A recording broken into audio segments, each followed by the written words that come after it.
Sa pagbukas ng ilaw at pagrolyo ng kamera, tila isang pelikula ang binubuo sa ilang tagong bahay. Maselan ang bawat eksenang kinukunan.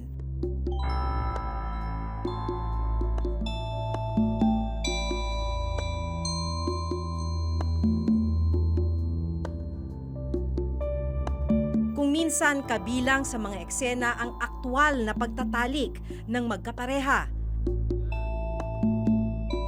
At ang mas nakababahala, menor de edad ang mga gumaganap na artista.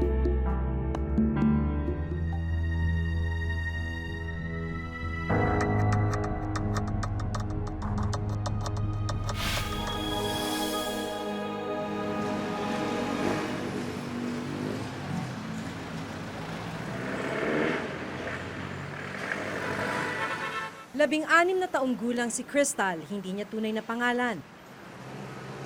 Nang unang mapasabak sa paggawa ng mga masiselang video. Pinasok ko to noon dahil talagang wala eh. Hopeless talaga ako noon. Wala akong trabaho.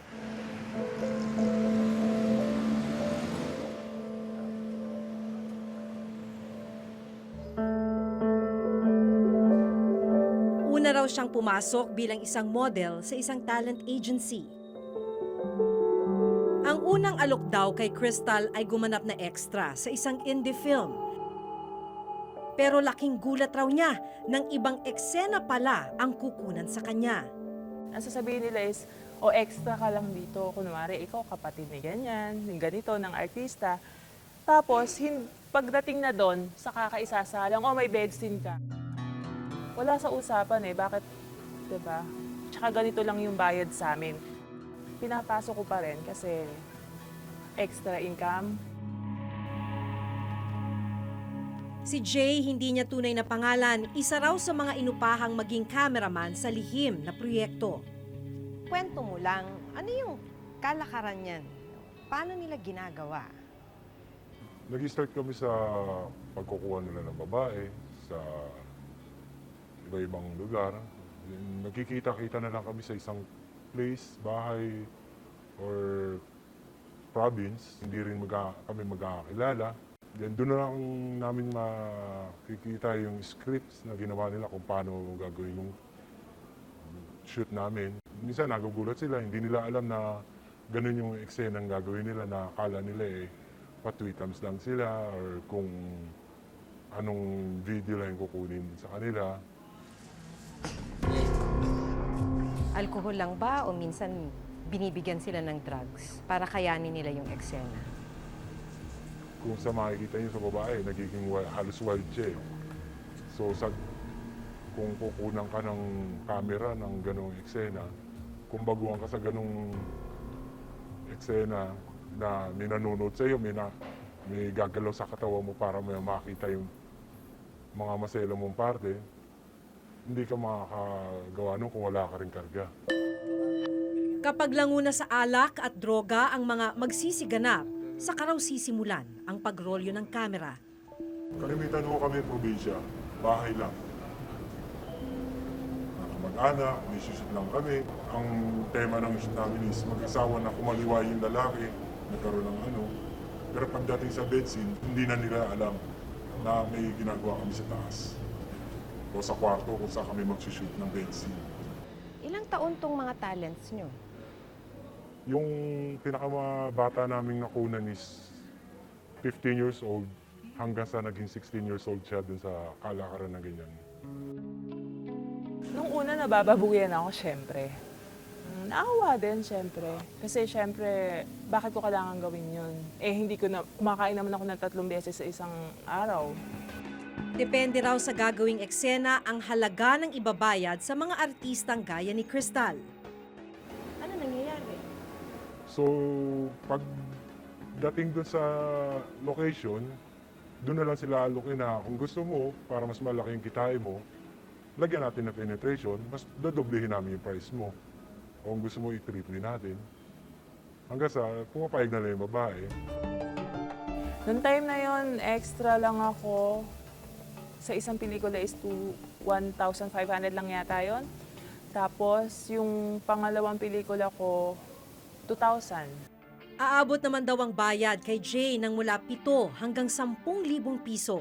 Siya na rin kasi minsan ang nag-e-edit ng mga video.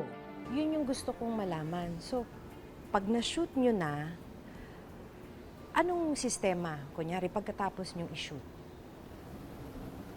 Ano po, after na-shoot namin, isa-isa nung tatawagin ng director namin, assistant director, yung mga talent, doon na rin po kami nagbabayaran. Yung iba nagugulat kasi mababa ang bigay sa kanila. Dagdag pa ni Jay, maraming producer ang nasa likod ng ganitong mga ipinagbabawal na produksyon. Ito ba marami talagang mga producers na gumagawa ng ganitong mga X-rated, no? Opo. Triple X, Triple X. basically. Marami rin po kasi every time ng shoot namin is iba-iba ang nagpo-produce. Kasi nag-iiba-iba rin yung talent fee namin. Iba-iba yung bayad sa amin. May mas mataas, mas natutuwa sila pag maggalante yung producer natin. Ang mas nakagugulat, may malaking pangalan din daw na sangkot dito. Pero para na rin daw sa kanyang kaligtasan, tikom ang bibig ni Jay kung sino-sino ang mga ito. May mga malalaki ba? Meron din po. Nakilala ko, halimbawa, kilala Meron. ng taong bayan. Opo, meron din po. May mga kilalang-kilala rin po. Nasa industriya din po. Sino-sino yung mga yan? Hindi rin po na ano sa amin naiharap sa amin. Kasi kalimitan sa shoot namin, hindi halos sila nagpapakita. Hindi namin alam kung nandoon siya mismo sa shoot namin. Pero yung iba, parang nakikita namin kasi sila na yung sinasalubong. Ang malalaswang eksenang panandalian lang na kinunan, mabilis daw na kumakalat at naibebenta. Nagtungo ang reporter's notebook sa ilang lugar sa Kamaynilaan. Dito natuklasan namin na lantarang iniaalok ang mga pornographic DVD na kinatatampukan ng mga menor de edad. Gusto talaga minor. Opo. Kaya yung mga talent, talagang minor ang hinahanap. Pagka medyo may edad naman yung talent namin, pinapabata rin sa makeup para mas mabenta. Sinadya ng reporter's notebook ang Optical Media Board o OMB, ang ahensyang itinalagang tumutok sa mga kaso ng pamimirata ng optical media gaya ng DVD. The only way really for us to finally get rid of this, actually, if I can have my way, give me a year, give double our budget for 1 year lang, double our budget, and give me siguro mga 2 unit ng PNP na naka-assign sa amin na tutulong anytime. 1 year, wala na yan. That's how easy it is. Identified na namin lahat yan eh. As to whether or not bakit hindi napupuntahan, that's another story siguro. Madami kasing factors na dapat i-consider. Number 1 is, do we have the resources for it? Number 2, limited kami sa NCR. Hindi lang naman NCR ang problema. Madami niyan sa Visayas, madami niyan sa Mindanao especially. Pero ang mga pornographic videos o DVD hindi na lang dito sa Metro Manila ibinibenta. Ayon mismo sa OMB, mas dumarami ang mga nagbebenta sa iba't ibang syudad o urban centers sa bansa. At dahil sa internet, simbilis na rin ng kidlat ang pagdami ng kopya ng mga masiselang video online. Sa pag-aaral na World Porn Revenues ng website na top10review.com, lumalabas na pang-8 Pilipinas sa may pinakamalaking kita sa paggawa ng pornographic video.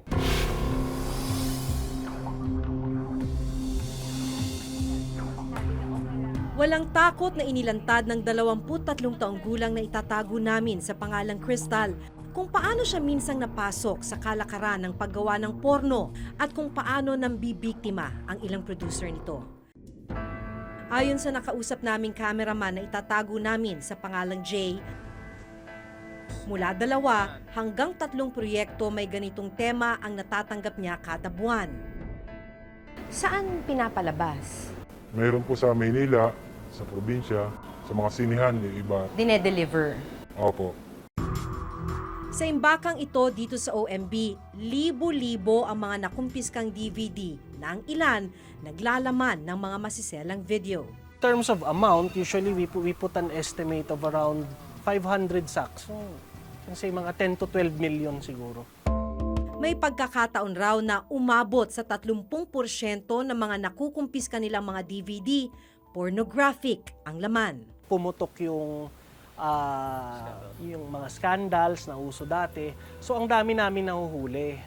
And dun sa 30% na yun, siguro mga 20% nun was child pornography talaga. Yung mga bata sometimes would be as young as 5 years old. Hinihiwalay namin para magkaroon kami ng gauge kung dumadami ba or kumukonti yung nahuhuli namin na child pornographic materials. And at the same time, we make a separate report kasi sa DSWD. Pero ang mga pornographic videos o DVD hindi na lang dito sa Metro Manila ibinibenta. Ayon mismo sa OMB, mas dumarami ang mga nagbebenta sa iba't ibang syudad o urban centers sa bansa. Everything is being downloaded. So mababa yung demand talaga dito. So what they do is they maintain na lang yung mga gawaan nila dito, but they send it out sa mga outlying provinces. You are endangering or putting into jeopardy the future of the child. So dapat yung pinakamabigat na parusa ng isang ng gobyerno ang ibigay dito sa mga perpetrators na to. Sumasabay din daw ang bentahan sa modernong teknolohiya. Bukod sa DVD, libo-libo rin daw ang kinikita ng mga producer sa mga videong inilalako sa mga flash drive o USB. Kung USB, saan ibebenta? Iba po sa probinsya na dadala. Ang USB, nasa 4,000 to 5,000. Marami ba to? Marami po. At bukod sa mga flash drive, online na rin ang bentahan ng mga pornographic videos. Ang masaklap, ang mga kawawang biktima walang kamuwang-muwang, nakalat na pala ang kanilang mga video online. Sa pag-aaral na World Porn Revenues ng website na top10review.com, lumalabas na pang-8 Pilipinas sa may pinakamalaking kita sa paggawa ng pornographic video. Tinatayang nasa $1 bilyong ang kita sa paggawa ng ganitong mga video at sinasabi na may mga dayuhan at Pilipinong sangkot umano rito. Sa buong mundo, nasa $97 billion naman nakabuang kita ng mga gumagawa nito. Ang tanong, bakit patuloy ang ganitong kalakaran sa kabila ng pagkakaroon ng mga hensyang nakatalagang pumigil nito? Meron ngang mga ganitong programs in place against child pornography pero hindi naman alam ng mga tao, so wala siyang ano. And most of the victims of child pornography, of exploitation, of abuse are those in the grassroots level. Yes, our problem with regard to child pornography is once it was uploaded in the internet, we cannot get the details from the telcos or the internet service provider. So it will take time. Like if there is a reported incident that someone is uploading a child pornography, so matatagalan bago namin yan makuha. There is always a new technology. Siyempre, the government cannot cope up with this. Bukod sa mga porn movies, patuloy pa rin daw ang pag-usbong ng tinatawag na cyber pornography. Ilan sa mga sangkot dito, mga minor de edad din. Dito ay pinipilit na magsagawa mga biktima ng mga sexual act online. Ang kanilang mga kliyente nagmula pa sa iba't ibang bansa. Sa pag-aaral ng Virtual Global Task Force, lumalabas na isa ang Pilipinas sa 10 mga bansa na may pinakamalalaking merkado para sa child online pornography. Naglabas din ang PNP Anti-Cybercrime Division ng listahan ng mga lugar kung saan pinakatalamak ang child online pornography. Kabilang narito ang Angeles City, Pampanga, Cebu Province, Cagayan de Oro at Metro Manila. These are top sites wherein yung uploading of child pornography actually. It's not the incident of child pornography incident or yung dito nila ginagawa, no. It is only uploading. Considering kasi sa mga top cities na yan is we are seeing these cities na mas maraming foreigner and the connection of the internet is mabilis. Ang pagre-recruit at pagsasangkot sa mga bata sa pornografiya ay malinaw na paglabag sa Republic Act 9208 o Anti-Trafficking in Persons Act of 2003. Sino mang mapatunayang nagkasala rito ay maaaring makulong ng 20 taon na may kaukulang multa mula 1 hanggang 2 milyong piso. Labag din ito sa Republic Act 97751 o ang Anti-Child Pornography Act of 2009. Habang buhay na pagkakabilanggo at multa mula 2 hanggang 5 milyong piso ang parusa ng sino mang lumabag nito. Maaari ring makasuhan ng paglabag sa Anti-Child Abuse Act o RA 7610 ang masasangkot sa paggamit sa mga menor de edad. At dahil online na rin ang bentahan ng mga video, labag rin ito sa bagong batas ng Anti-Cybercrime Law. Sa dami ng mga batas na ito, lumalabas na kakaunti pa rin ang nahuhuli at na-convict na mga sangkot sa kalakaran ng paggawa ng pornographic materials. Right now, we have a special case na we were able to entrap a person who encouraged the victim to send him a nude photo through social media. So may mga cases and may mga 3 cases of approximately 3 cases of child porn na we filed this year. Ang masaklap, habang nagpapatuloy ang kalakaran, mas dumarami ang mga nabibiktima at nahuhulog sa ganitong illegal na gawain.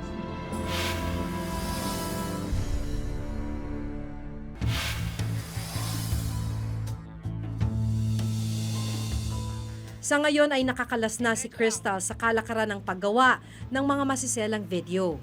Pero may payo siya sa ibang maaaring maging biktima nito. Kapag may kumausap na, ay gagawin kitang artista, sasama kita sa pelikula na ganito, siguraduhin mo na mabuti kung totoo ba yung tao na makakatrabaho mo, totoo ba yung sinasabi ng tao na yun, or much better kung ipaalam mo agad sa magulang mo, baka mamaya mapasok ka lang hindi mo alam, ipinapalabas na pala kung saan-saan yung ginawa mo. Sinabi ng movie pero hindi naman pala movie. Malalim na sugat at habang buhay na pilat ang iniiwan sa mga menor de edad ng panandali ang video na pinagkakakitaan ng iilan. Hindi ito dapat payagan at kailan may hindi magiging katanggap-tanggap sa isang sibilisadong lipunan. Ilang bata pa ang kailangang maging bihag nito bago lubusang umaksyon ang mga kinauukulan. Ako si Maki Pulido. Ako si Jiga Manikad at ito nakatala sa aming Reporter's Notebook.